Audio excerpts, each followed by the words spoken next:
The incident that I'm going to talk about today happened in 1985. I spent the evening working late, as I often do, and about 7:30 in the evening I took BART from San Francisco, from my office in San Francisco, home to Oakland, where I left at the Fruitvale BART station. As I was walking to my car, which was parked in a very far part of the BART parking lot, not very well lit, as I was approaching my truck with my keys out, I suddenly felt an arm reach around my neck and something cold pressed against my neck, and the words, "Don't do anything stupid, do as I say or I will kill you." That seemed a pretty persuasive argument to me. So I opened the door of my truck, where I was told, "Get inside the truck," which I did. And this individual followed behind me. He asked me to give me my keys because he wanted to drive somewhere. Well, I knew enough about this kind of dangerous situation that if I was to survive this, it would be best for whatever was going to happen to stay there, to stay at that site and not to drive anywhere. So I had the presence of mind to quickly open up my car door and throw the keys into the bushes. So he started in a conversation with me, which was really bizarre. He said, "This isn't anything personal," he said, "but he said, I had a fight with my girlfriend today, and so I'm really unhappy, so now I'm going to have sex with you." But I could not persuade him off this topic, so he forced me to lay back in the cab of my truck, and with his knife continuing to be pressed against my throat, I felt him pull my underwear off and proceeded to rape me. And it was a very interesting experience, and I can talk about it fairly calmly now because it's been 25 years. But even at the time, it was so weird because I felt like I was no longer present. I felt like I was having an out-of-body experience, that I wasn't even there. But I was looking at this from the cab of the truck, down on me, and it was just a very strange experience. So when he was finished, he got up and zipped himself up, and he proceeded to explain to me a little bit more, and I don't remember the details of how sad a life he had. And he says, "Look, I'm going to leave now. I'm going to run across the parking lot, but if I see you go back to tell anybody, I will come back and kill you." So at that moment, he left. I locked the car doors around me. I waited 5 minutes. I saw that he truly had left. I got out of my truck. I fished around, found the keys to my truck, and got back into it and drove home. And at that moment, nothing had set in yet. I walked in the door. My husband was there to greet me as usual, and all I remember is telling him, "We have to call the police. I've been raped." Very calmly, because it hadn't really sunk into me yet what had happened. Eventually, the Oakland Police Department, a couple of officers from the Oakland Police Department showed up.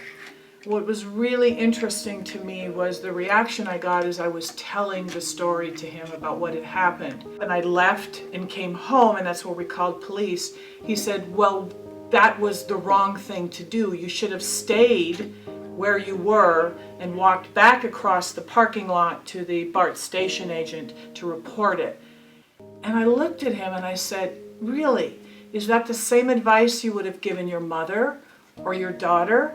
When somebody has just said if they catch you going back to tell somebody, they'll come back and kill you after you've had a knife pressed against your throat?" So I found the amazing lack of compassion from this police officer. I was dealing with the BART investigator team, and I had given them a description. They had taken a description of the man and had posted it in the BART window. And about 3 days later, I noticed that the description of the assailant had been taken out of the window, and I called the BART investigator and said, "Why?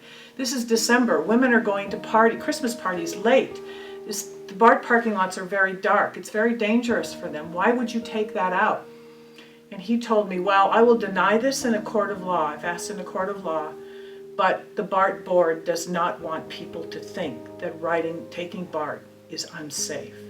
And at that moment on, I knew that it was really going to be impossible for them to ever wholeheartedly go after finding my assailant, They never did. Safe place for women. They tried to help guide me through the process of going to the medical center and the humiliation of being poked and prodded and samples taken, and going through that whole process. But I think a week or two later, I finally went back to work, and I told people about what happened, including my boss. Nobody really wanted to talk about it, at least not out in the open. But what amazed me was, as I sat in my office, the number of women that would walk into my office and begin to cry and tell me they had never told anyone before, but they had been raped as well, and that they had never had the courage to tell anybody. And I get very emotional when I think about that part, because it seems that our silence is really killing us. Our silence is inviting the violence that really is what rape is. Rape is not an act of sex. Rape is an act of violence. And by not sharing these stories with each other, we invite perpetrators to do it over and over and over again, because they know we won't tell. This has impacted my relationships with my parents, with my sisters, with my husband, with boyfriends, because I have a difficult time trusting. I would never want to wish this on anyone, but here I am today. I now find myself in a position with this amazing sculpture, Truth is Beauty, coming to San Leandro, and imagining what the world would be like if women were safe. So I take away from that horrible experience that I had in 1985 the hope that we won't always have a world where women have to walk out the front door and imagine themselves cocooned and with an invisible shield around themselves, and carrying that wound and that hurt with themselves, knowing that it is not a safe world for us out there. I want that to change. I want that to change for my daughter and for my daughter's daughters and for my son, that they don't have to carry the stigma.